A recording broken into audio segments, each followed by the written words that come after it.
അങ്ങനെ അവകാശം പറഞ്ഞ് വരണമെങ്കിൽ ഞാനോ അമ്മയോ അല്ലേ വരേണ്ടത്? പിന്നെ അതാരാ? അതറിയാനാ ഞങ്ങൾ വന്നത്. അവരോട് തന്നെ ആളെ കാണിച്ചു തരാൻ പറയണം. ഇതാരോ മനഃപൂർവ്വം പറയുന്നതായിരിക്കും, കച്ചവടം മുടക്കാൻ വേണ്ടി. എന്നാലും അതാരാണെന്ന് അറിയണ്ടേ? അത് കണ്ടുപിടിക്കണം. എന്തായാലും ഞങ്ങൾ ഒരിക്കലും വരില്ലെന്നറിയാലോ.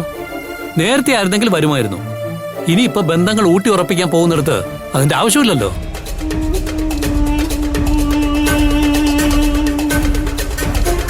അതാരായാലും നല്ല ഉദ്ദേശത്തോടെ ആയിരിക്കില്ല. ചിലപ്പോ ആ വസ്തുവിന് നോട്ടൗട്ടിരുന്ന മറ്റാരോ ചെയ്യാൻ സാധ്യതയുണ്ട്.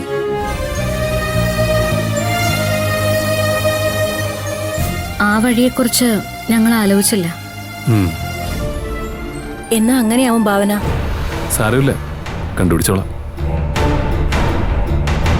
എന്നാ പിന്നെ ഞങ്ങൾ ഇറങ്ങട്ടെ മാമ. അയ്യോ, കുടിക്കാൻ എന്തെങ്കിലും എടുക്കാം.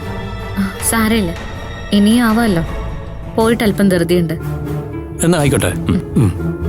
ശരി ശരി.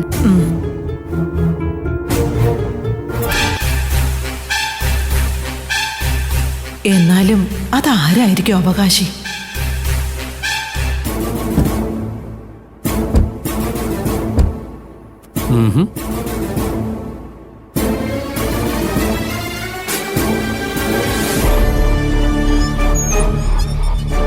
എന്നാലും ആരായിരിക്കും സൂര്യ അതിന്റെ പിന്നില്?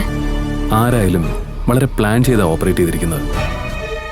എനിക്ക് തോന്നുന്നത് തന്നെയും തന്റെ കുടുംബത്തെയും വ്യക്തമായി അറിയാവുന്ന ആരോ ആണ് ഇതിന് പിന്നിലെന്ന്.